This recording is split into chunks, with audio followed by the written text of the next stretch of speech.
Good morning everyone. एक बार फिर से आप सभी का क्रेजी जीके ट्रिक के डेली करंट अफेयर की सीरीज में स्वागत है। तो आज के इस सेशन में हम 10 अगस्त के सभी करंट अफेयर को डिटेल में यहां पर डिस्कस करने वाले हैं। सेशन में एंड तक बने रहिएगा। पसंद आए तो लाइक और शेयर कर दीजिएगा। चैनल पर पहली बार आए हैं तो चैनल को सब्सक्राइब कर लीजिए। एक एक फैक्ट, एक एक क्वेश्चन को ध्यान से नोट कीजिएगा, क्योंकि यहां से आने वाली एग्जाम में आपको डेफिनेटली क्वेश्चन देखने को मिल सकता है। जो भी फैक्ट बताऊं ध्यान से नोट कीजिए, ध्यान से सुनिएगा। पीडीएफ अगर आपको चाहिए तो क्रेजी जीके ट्रिक के एप्लीकेशन पर आपको इसकी पीडीएफ अवेलेबल है फ्री ऑफ कॉस्ट, वहां से आप इसे कलेक्ट कर लीजिएगा। आइए सबसे पहला क्वेश्चन देखते हैं आज के करंट अफेयर का। पेरिस ओलंपिक 2024 में नीरज चोपड़ा ने कितने मीटर का भाला फेंककर सिल्वर मेडल अपने नाम किया? तो आप सभी को पता है, देखिए गोल्ड तो नहीं आया है इस बार पेरिस ओलंपिक में हमारे पास, लेकिन नीरज चोपड़ा सिल्वर लेकर आए हैं भारत के लिए। 89.45 मीटर का इन्होंने भाला फेंका है पेरिस ओलंपिक 2024 में, और जेवलिन थ्रो में ये भारत के लिए सिल्वर मेडल लेकर आए। यहां पर याद रखिएगा, भारत के पहले ऐसे खिलाड़ी जिन्होंने एथलेटिक्स में लगातार 2 मेडल जीते हैं। आपको पता होना चाहिए कि टोक्यो ओलंपिक 2020 में इन्होंने जेवलिन थ्रो में गोल्ड मेडल अपने नाम किया था, और अब सिल्वर जीते हैं पेरिस ओलंपिक 2024 में। ठीक है, यह है नीरज चोपड़ा। 89.45 मीटर का इन्होंने भाला फेंका है। देखिए इस प्रतियोगिता का जो गोल्ड मेडल है वो आप सभी को पता होना चाहिए कि अरशद नदीम ने अपने नाम किया, पाकिस्तान के खिलाड़ी हैं। 92.27 मीटर का इन्होंने भाला फेंका, जो कि एक ओलंपिक रिकॉर्ड है जेवलिन थ्रो का। ठीक है, और इसी प्रतियोगिता के ब्रॉन्ज मेडल की बात करें तो ये एडरसन पीटर्स ने अपने नाम किया, ग्रेनाडा के खिलाड़ी हैं। ग्रेनाडा एक कैरेबियाई देश है, ठीक है ना, कैरेबियन कंट्री है ग्रेनाडा। यहां के खिलाड़ी एंडरसन पीटर्स ने 88.54 मीटर का भाला फेंककर ब्रॉन्ज मेडल अपने नाम किया। तो तीनों हो गए, गोल्ड, सिल्वर और ब्रॉन्ज। ठीक है, नीरज चोपड़ा भारत के पहले ऐसे खिलाड़ी जिन्होंने एथलेटिक्स में लगातार 2 मेडल अपने नाम किए।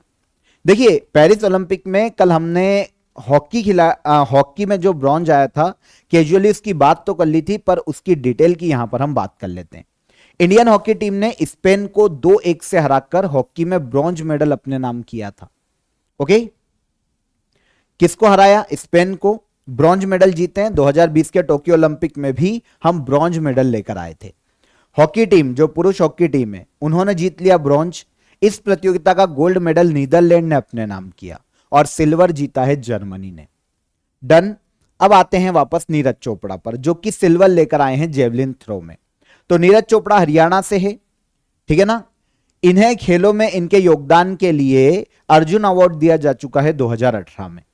आगे चलकर मेजर ध्यानचंद खेल रत्न अवार्ड दिया गया था 2021 में, और इसके बाद पद्मश्री दिया गया था 2022 में।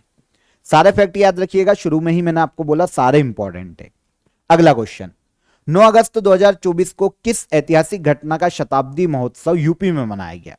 तो काकोरी ट्रेन एक्शन, इसका शताब्दी महोत्सव यूपी में सेलिब्रेट किया जा रहा है। उत्तर प्रदेश के जो सीएम है योगी आदित्यनाथ, उन्होंने काकोरी ट्रेन एक्शन के शताब्दी महोत्सव का हाल ही में इनॉग्रेशन किया है।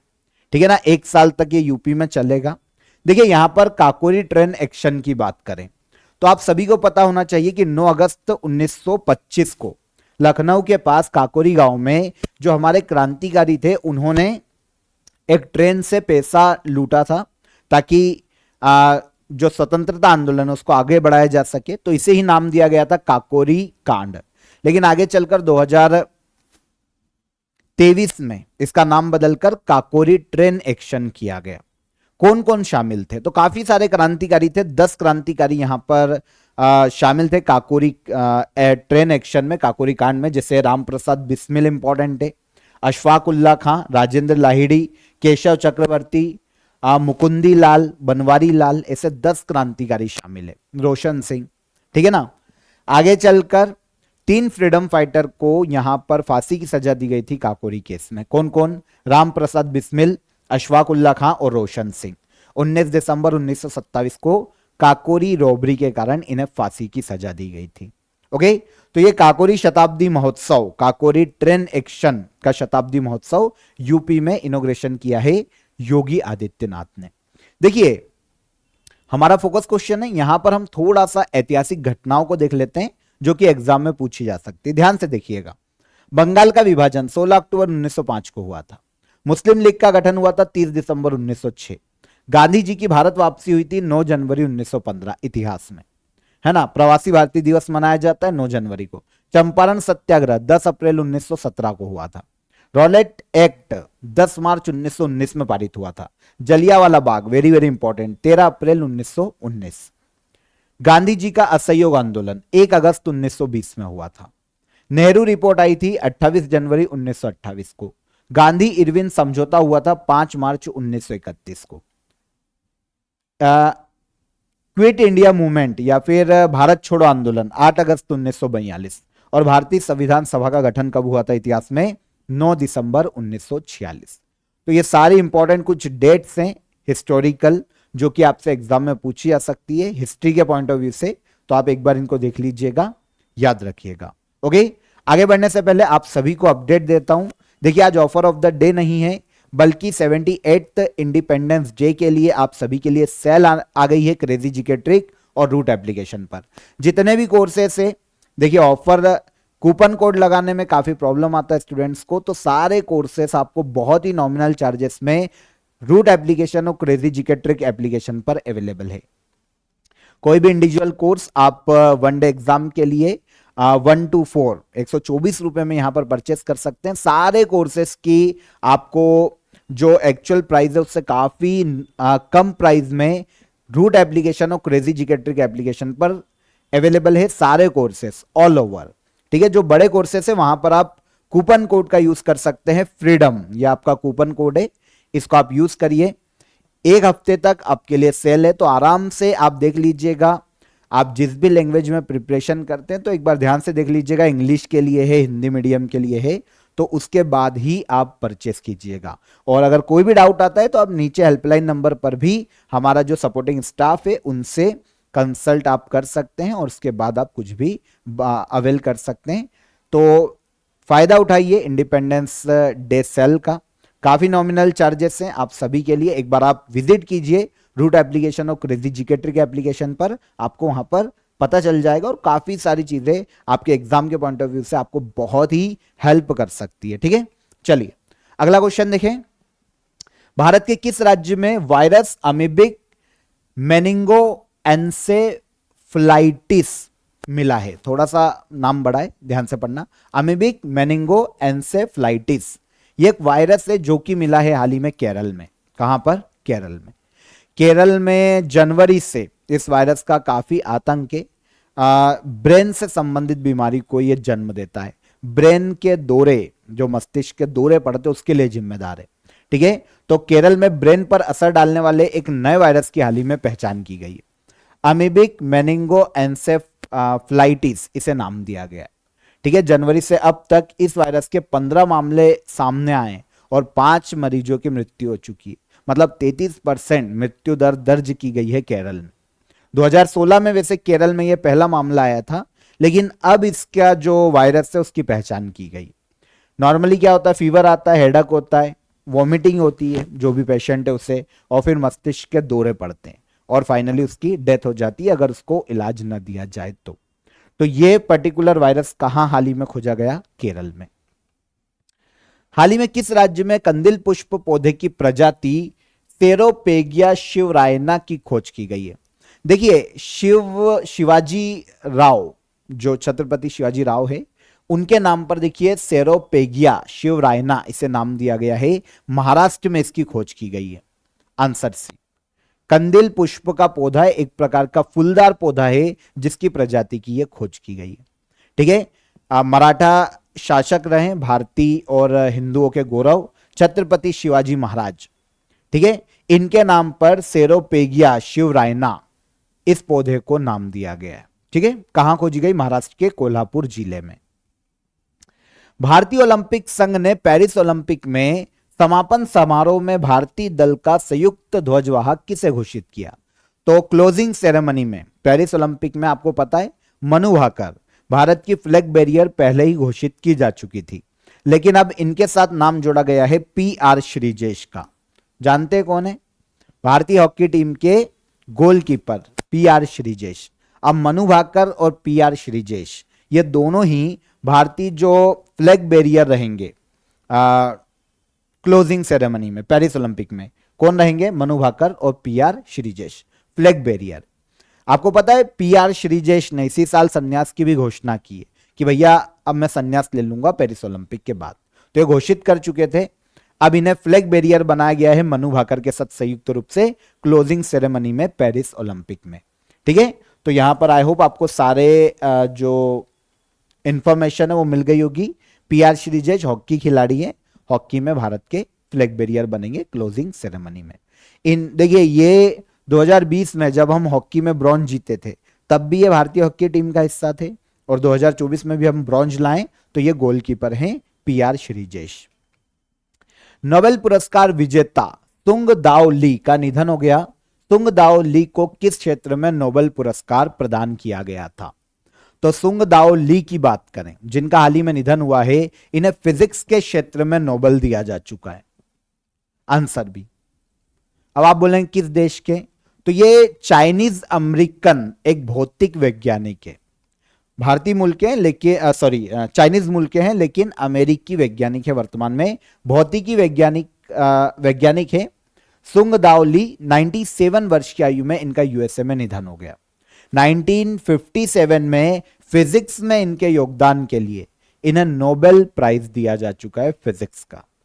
ओके, तो ये क्वेश्चन एसएससी के एग्जाम में नॉर्मली पूछ लिए जाते हैं, तो आपको याद रखना चाहिए। भारत बांग्लादेश सीमा पर वर्तमान स्थिति की निगरानी के लिए किसकी अध्यक्षता में कमेटी का गठन किया गया? तो देखिए बांग्लादेश में शेख हसीना, इन्होंने अपने प्रधानमंत्री पद से इस्तीफा दे दिया। काफी हिंसा की स्थिति है बांग्लादेश में, और जो मुख्य हमले हो रहे हैं वो माइनॉरिटीज पे हो रहे हैं वहां पर, और माइनॉरिटीज में सबसे ज्यादा हिंदू है वहां पर। तो माइनॉरिटीज या हिंदुओं पर जो हमले हो रहे हैं उनसे उन पर निगरानी के लिए, और बांग्लादेश से भारत में भाई कोई इंटर ना होने पाए, इन सभी मुद्दों पर एक निगरानी समिति का गठन किया गया है, जिसकी अध्यक्षता सौंपी गई है आईपीएस रवि गांधी को। ठीक है, आईपीएस रवि गांधी। यहां पर अगर हम आईपीएस रवि गांधी की बात करते हैं तो ये एडिशनल डायरेक्टर जनरल है बीएसएफ के, आईपीएस रवि गांधी। ठीक है, इंडियन गवर्नमेंट ने इंडियन बांग्लादेश बॉर्डर पर वर्तमान स्थिति की निगरानी के लिए इनकी अध्यक्षता में कमेटी का गठन किया। उद्देश्य अभी मैंने आपको बताया कि भैया बांग्लादेश में रहने वाले भारतीय जो नागरिक हैं, जो अल्पसंख्यक समुदाय हैं, उन लोगों की रक्षा को सुनिश्चित करने के लिए ये बांग्लादेश का जो डेलीगेशन है, जो इनके समकक्ष जो ऑफिसर है, उनसे बातचीत करेंगे और निगरानी रखेंगे कि भैया जो इंडियंस है उनके साथ कुछ भी ऐसी अप्रिय घटना ना हो, और वहां की माइनॉरिटीज जो कि हिंदू है ज्यादातर, तो उनका भी संरक्षण किया जा सके। चर्चा में रहा गुरु घासीदास तमोर पिंगला टाइगर रिजर्व किस राज्य में स्थित है? गुरु घासीदास तमोर पिंगला टाइगर रिजर्व, इसकी घोषणा की गई है छत्तीसगढ़ राज्य सरकार के द्वारा कि भैया छत्तीसगढ़ में ये टाइगर रिजर्व बनाया जाएगा। कौन सा है? गुरु घासीदास तमोर पिंगला टाइगर सेंचुरी या रिजर्व। अभी इसकी घोषणा हुई है, इसी के साथ छत्तीसगढ़ में अब 4 टाइगर रिजर्व हो जाएंगे।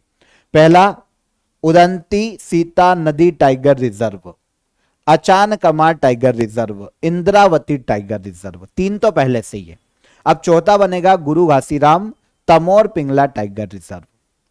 2 क्षेत्र को मिलाकर बनाया जाएगा, एक गुरु घासीदास नेशनल पार्क पहले से, उसका एरिया लिया जाएगा, और Tamor Pingala wild life sanctuary, इसके एरिया को मिलाकर घासीदास तमोर पिंगला टाइगर रिजर्व छत्तीसगढ़ में बनाया जाने वाला है।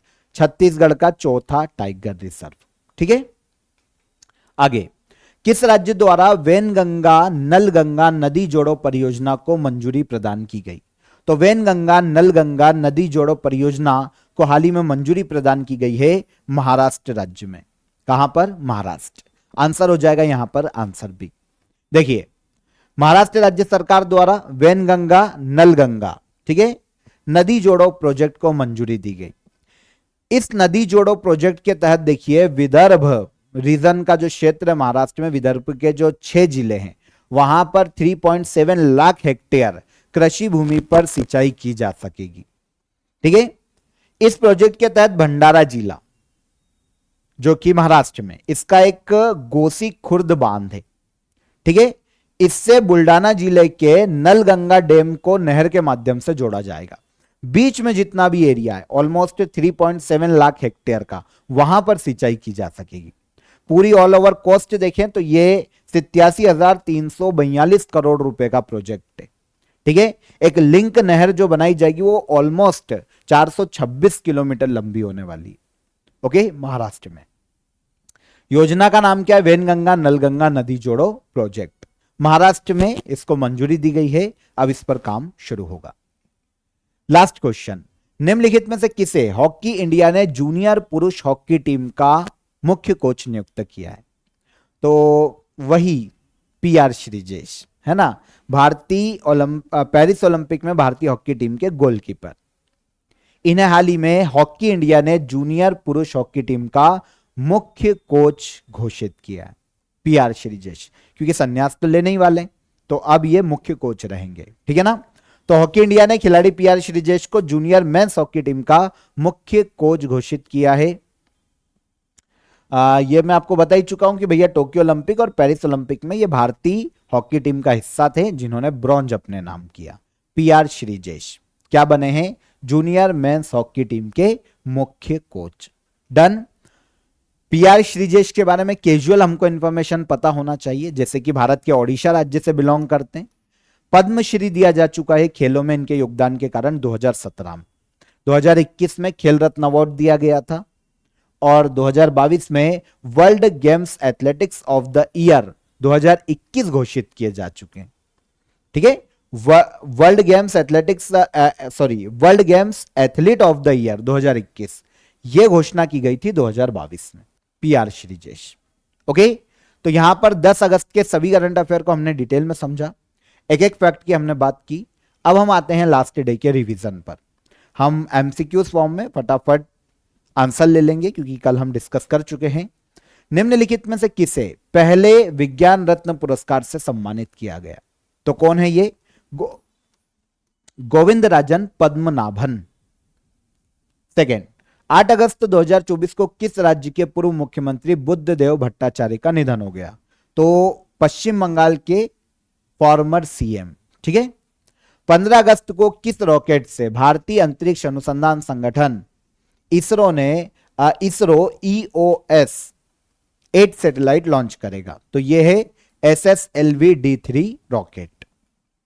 आरबीआई की नवीन मौद्रिक नीति के अनुसार वर्तमान रेपो रेट 6.5%, 9 बार से एक जैसी है 6.5%। किस देश ने CAVA महिला वॉलीबॉल राष्ट्रीय लीग 2024 का खिताब जीता है? तो किसने जीता है? इंडिया ने। हराया किसको? नेपाल को। आयोजन भी नेपाल में हुआ था। निम्नलिखित में से किसके द्वारा लोकसभा में वक्फ संशोधन विधेयक 2024 पेश किया गया? तो यह है Kiran Rijiju. Okay. Randstad employer brand research 2024 की रिपोर्ट के अनुसार निम्नलिखित में से कौन सा देश में सबसे आकर्षक नियोक्ता ब्रांड मतलब एट्रैक्टिव एम्प्लॉयर ब्रांड है? तो यह कौन सा है? Microsoft India. Answer C. कामिल मद्दोरी को किस देश का प्रधानमंत्री नियुक्त किया गया? ट्यूनीशिया का। अफ्रीकी देश है। भारतीय सेना ने किस राज्य या यूनियन टेरिटरी में पर्वत प्रहार अभ्यास आयोजित किया? तो कहां पर? लद्दाख। पर्वत प्रहार। लास्ट क्वेश्चन, 9 अगस्त को निम्नलिखित में से कौन सा दिवस मनाया जाता है? तो कल 9 अगस्त को विश्व आदिवासी दिवस मनाया गया था। आंसर है। सारे क्वेश्चन कल के सेशन में हमने पढ़े थे, आंसर ले लिए। अब क्वेश्चन ऑफ द डे के आंसर ले लेते हैं। 3 क्वेश्चन तो यहां थे, 2 मैंने आपको बीच में दिए थे शुरुआत में। ठीक है। धर्मेंद्र प्रधान केंद्र में भारत के शिक्षा मंत्री है वर्तमान में, है ना, education minister. Adopt heritage scheme शुरू की गई थी 2017 में। 2023 में इसका सेकेंड वर्जन मतलब एडॉप्ट हेरिटेज स्कीम 2.0 की शुरुआत की गई, लेकिन 2023 में सेकेंड फेज आया, 2017 में इसकी शुरुआत की गई थी। भारत के किस मंत्रालय ने अस्मिता परियोजना की शुरुआत की है? तो ये एजुकेशन मिनिस्ट्री ऑफ एजुकेशन ने। 2 क्वेश्चन में से एक मैंने आपसे पूछा था कि भैया हॉकी टीम सिल्वर कब लेके आई ओलंपिक में? तो 1960 में, 1960 में। और भारतीय हॉकी टीम के अभी कप्तान कौन थे जब ब्रॉन्ज जीता? तो हरमनप्रीत सिंह, है ना, भारतीय हॉकी टीम के कप्तान थे। तो ये सारे आंसर हो गए हमारे क्वेश्चन के। अब आपके लिए आज के लिए question of the day, CRPF ने 27 जुलाई 2024 को अपना कौन सा स्थापना दिवस मनाया? पहला क्वेश्चन, बिम्स्टेक की स्थापना किस वर्ष की गई थी? सेकंड क्वेश्चन, और क्रिकेट विमेंस एशिया कप सर्वाधिक किस टीम ने अपने नाम किया? तीनों क्वेश्चन को ध्यान से नोट कीजिए, कमेंट कीजिएगा कमेंट बॉक्स में, क्योंकि सारे क्वेश्चन इंपॉर्टेंट है जो मैंने यहां पर पूछे हैं, तो कमेंट में आंसर जरूर दीजिएगा। सेशन पसंद आया हो तो सेशन को लाइक और शेयर कर दीजिए। फिर मुलाकात करेंगे आपसे नेक्स्ट डे के करंट अफेयर में, तब तक आप अपना ख्याल रखिएगा। जय हिंद, जय भारत।